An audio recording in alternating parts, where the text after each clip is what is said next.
Mendekati zina artinya mendekati hal-hal yang bisa membawa kita kepada perbuatan zina, termasuk misalnya bacaan-bacaan Parno. Ya, itu Parno nggak boleh dibaca. Blue film, ngintip, ini juga penyakit ini.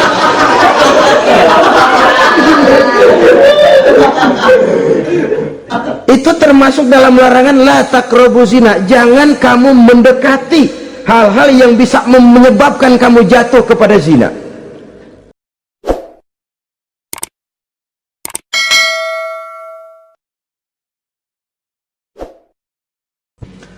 Assalamualaikum warahmatullahi wabarakatuh. Waalaikumsalam warahmatullahi wabarakatuh. Bismillahirrahmanirrahim. Alhamdulillahi rabbil alamin. Wassalatu wassalamu ala asyrafil anbiya'i wal mursalin, imamil muttaqin, sayyidil ghurril muhajjalin, sayyidina wa maulana Muhammadin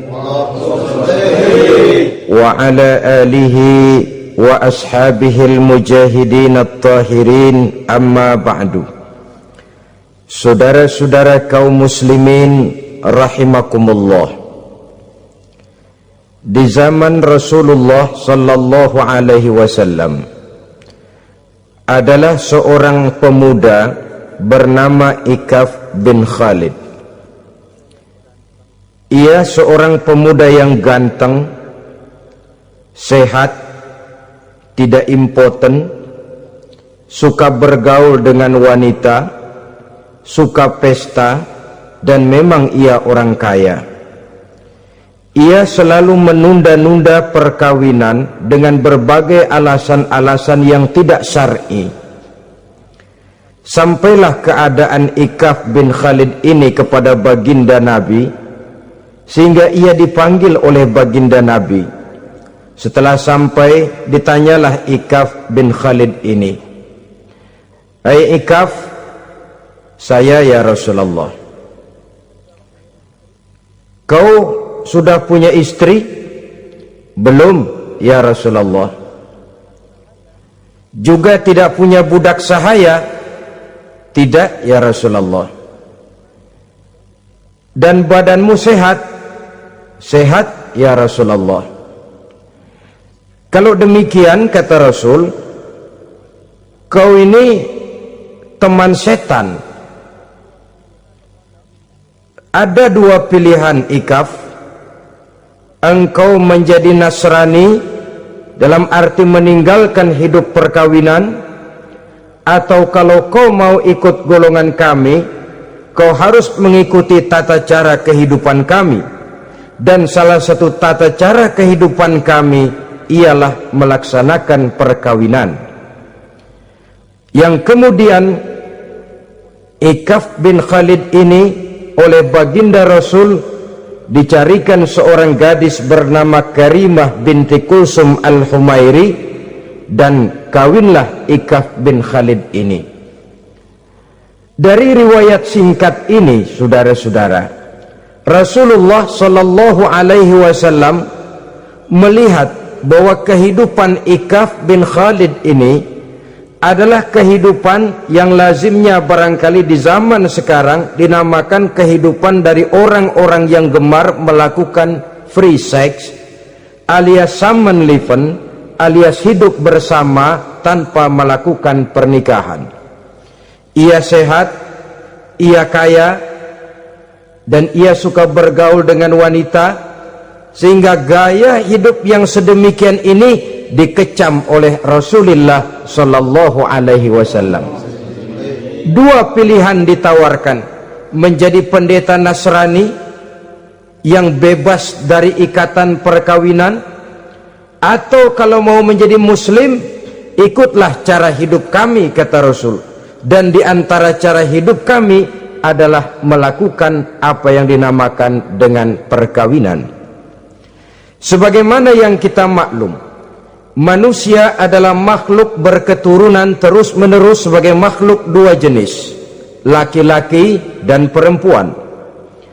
Keduanya jelas saling memerlukan, saling membutuhkan. Kita laki-laki perlu perempuan, perempuan juga perlu laki-laki, walaupun perempuan pora-poranya lebih pintar daripada laki-laki. Biasanya laki-laki kalau sudah jatuh cinta paling kurang se-RW tahu itu. Sana bicara, kemari bicara. Perempuan lebih pandai menyimpan perasaannya. Nah, pada laki-laki diciptakan zat laki-laki yang dinamakan spermatozoa, dan pada perempuan terdapat indung telur yang dinamakan ovum. Kedua zat itu harus bertemu, dan untuk itu Allah Subhanahu wa ta'ala menciptakan kekuatan tarik-menarik antara laki-laki dan perempuan. Diciptakan laki-laki dalam biologis yang laki-laki, diciptakan perempuan dalam biologis yang perempuan. Lemah, gemulai, lembut, menarik, ayu, lemot, denok, geboy. Diciptakan magnet yang merupakan kekuatan tarik-menarik antara laki-laki dan perempuan. Dan bila ada persesuaian, maka akan terjadilah persatuan tubuh yang disebut koitus. Bila pada saat itu kebetulan terjadi pengeluaran ovum, maka kedua zat itu akan bertemu di dalam diri perempuan, dan inilah yang dinamakan konsepsi, yakni permulaan pembinaan jasmaniah makhluk baru dalam rahim seorang perempuan. Inilah makna firman Allah dalam surah An-Nisa ayat pertama.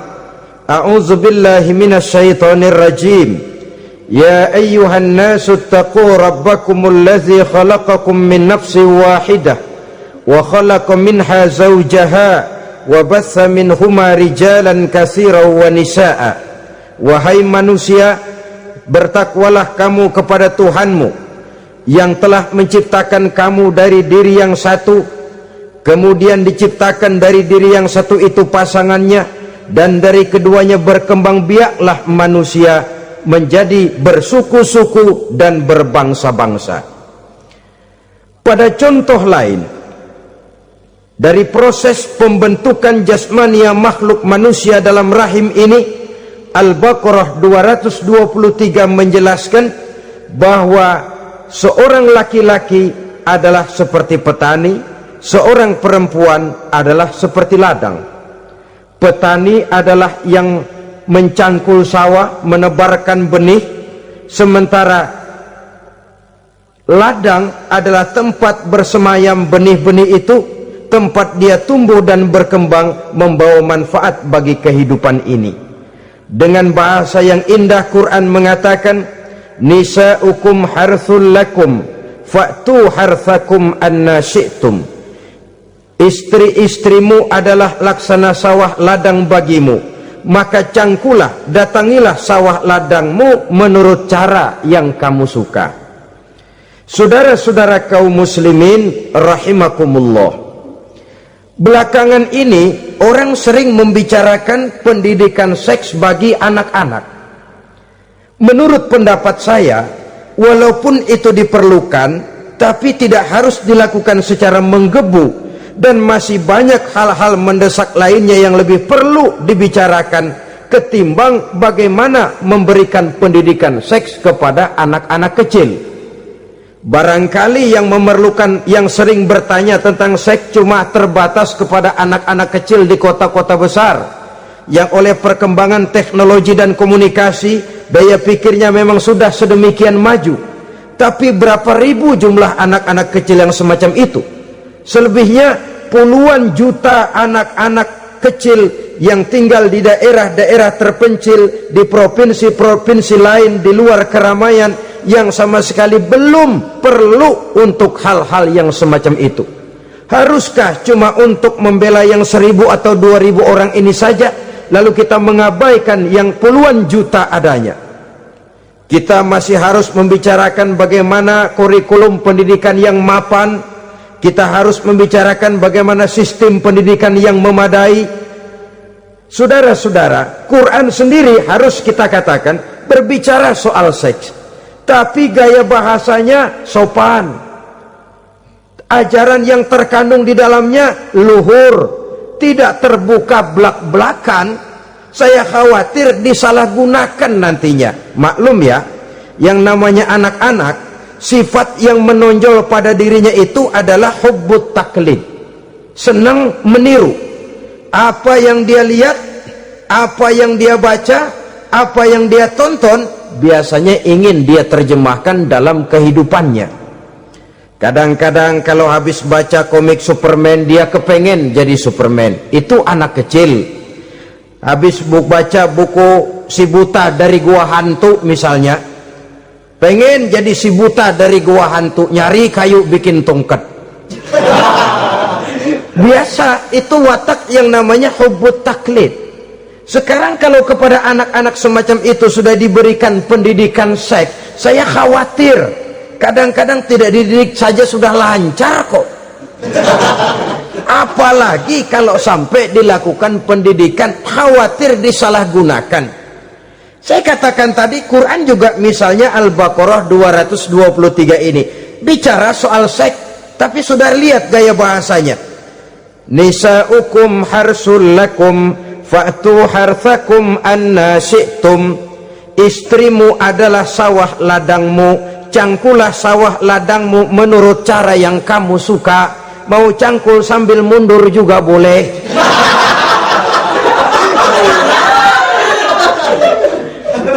Teknik mencangkul terserah kita, asal yang dicangkul sawah ladang sendiri.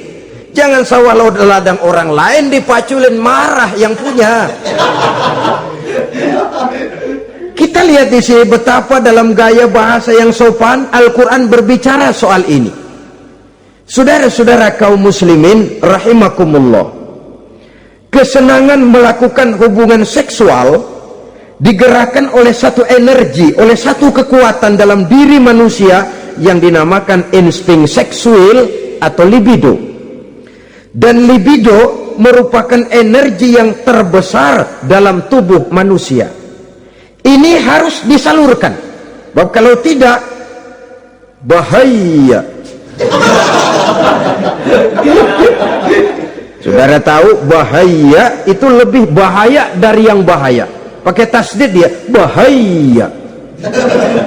Insting seksual apabila tidak disalurkan bisa menimbulkan berbagai macam gejala-gejala yang bisa mengganggu kesehatan diri atau mengganggu lingkungan. Nah, Islam tahu itu. Islam pun tidak ingin menghilangkan nafsu. Islam memberikan legitimasi penyaluran libido, penyaluran insting seksual melalui pintu yang disebut nikah. Dengan demikian, nikah merupakan pintu legitimasi untuk manusia di dalam ia menyalurkan insting seksualnya atau libidonya atau kecenderungan untuk melakukan hubungan seksual.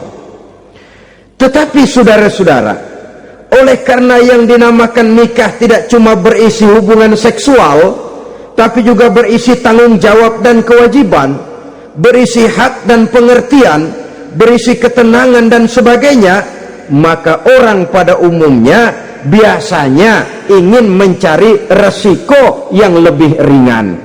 Hubungan seksnya mau, nikahnya ogah. Sebab apa? Karena nikah itu tidak cuma merupakan hubungan seksual saja. Ya, ia harus berisi tanggung jawab. Ya, ia berisi hak dan kewajiban. Ya, ia berisi pengertian. Ya, ia berisi penyantunan sandang, pangan, perlindungan dan lain sebagainya. Orang lalu mengambil jalan pintas, sehingga terjadilah kecenderungan gaya hidup yang disebut Samenleving, yang berangkat dari free love untuk kemudian mengarah kepada free sex, hidup bersama tanpa diikat dengan tali pernikahan. Akhirnya apa? Kalau dirasakan cocok, ya terus. Kalau nggak cocok, ya bubar. Tidak ada satu ikatan spiritual. Kalau demikian halnya, maka manusia belum terlalu jauh nilainya daripada makhluk bernama binatang, yang penyaluran insting seksualnya tidak perlu diikat dengan pintu yang bernama nikah. Orang ingin mengambil jalan pintas, potong kompas, mau enak lalu tidak mau resiko. Hubungan seksualnya mau, tapi kemudian pernikahannya tidak mau. Akibatnya pada satu segi prostitusi, saudara tahu prostitusi, pelacuran meningkat. Perkara apa latar belakangnya itu bukan soal kita, tetapi kemudian terjadilah proses yang dinamakan prostitusi, atau kalau tidak terjadilah pergaulan bebas di dalam kehidupannya. Saudara-saudara kaum muslimin rahimakumullah, Islam pada hakikatnya memberikan alternatif, sehingga Nabi mengajarkan dalam satu hadis, ya ma'syaras syabab, wahai para pemuda, man istata'a minkumul ba'at, barang siapa di antara kamu mampu memberi nafkah. Ba'at di sini diartikan nafkah. Nafkah apa? Nafkah zahir, nafkah batin. Itu arti ba'at. Hai para pemuda, siapa di antara kamu yang sudah sanggup memberikan nafkah, baik zahir maupun batin, hendaklah dia melakukan perkawinan. Jangan lupa ini, man istata'a minkumul ba'at, yang mampu memberikan nafkah baik zahir maupun batin, hendaklah dia melakukan perkawinan. Kadang-kadang ada juga anak muda nekat banget, main berulung aja, nggak nengok kiri, nggak nengok kanan, tidak memahami yang namanya ba'at. Ba'at ini nafkah zahir. Nafkah zahir itu apa? Ya sandang, ya pangan, ya perlindungan. Nafkah batin itu apa? Ya kasih sayang, ya pengertian, ya termasuk di dalamnya melakukan hubungan seksual. Kalau itu cuma dasar itu, rasanya mah setiap kita mampu. Tapi kan tidak cuma itu yang jadi modal bagi satu perkawinan. Siapa di antara kamu yang sudah mampu memberikan nafkah, hendaklah dia kawin. Fa illam yastati', tetapi apabila dia tidak mampu memberikan nafkah itu, fa alaihi bisyam, hendaklah dia melakukan puasa. Sebab apa?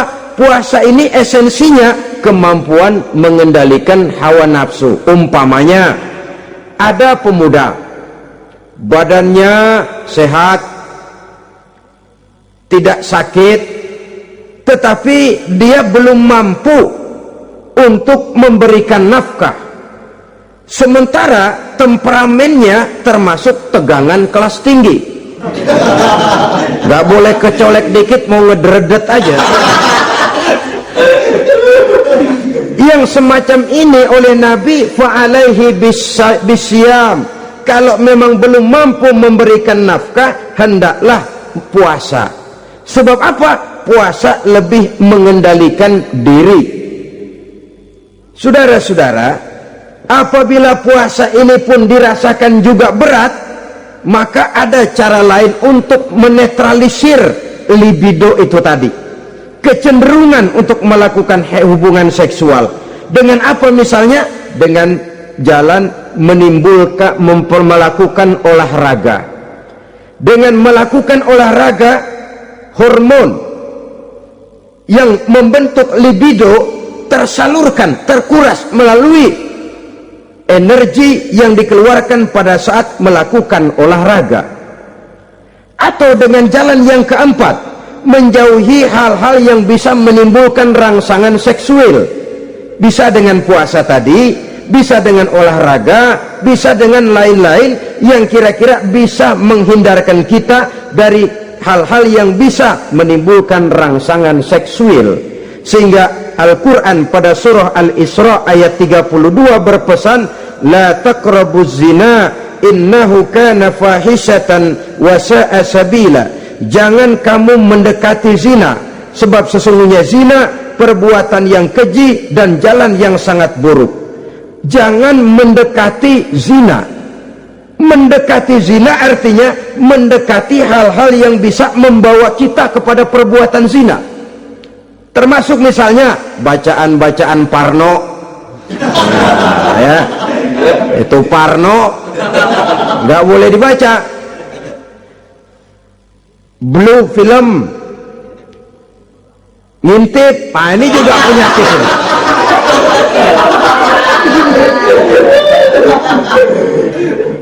Itu termasuk dalam larangan la taqrabu zina. Jangan kamu mendekati hal-hal yang bisa menyebabkan kamu jatuh kepada zina. Kalau itu didekati, besar kemungkinan kita akan terperosok ke dalamnya. Sehingga pepatah bilang, kalau takut jatuh ke sungai, jangan main di pinggir sungai.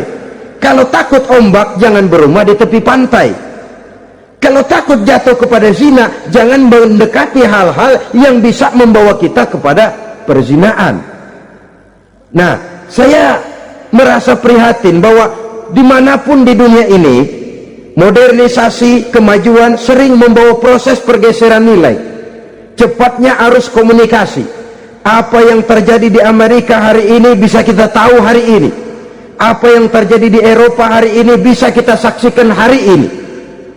Proses komunikasi yang sedemikian canggih membawa dampak proses pergeseran nilai dalam diri dan kehidupan manusia.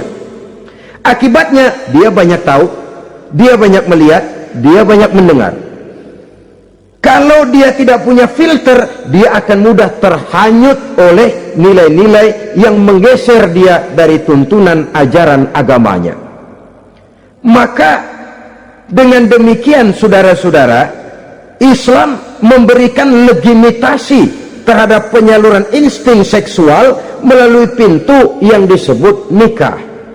Dan Islam mencela apa yang disebut Samenleven, free love atau free sex alias hidup bersama tanpa melakukan pernikahan.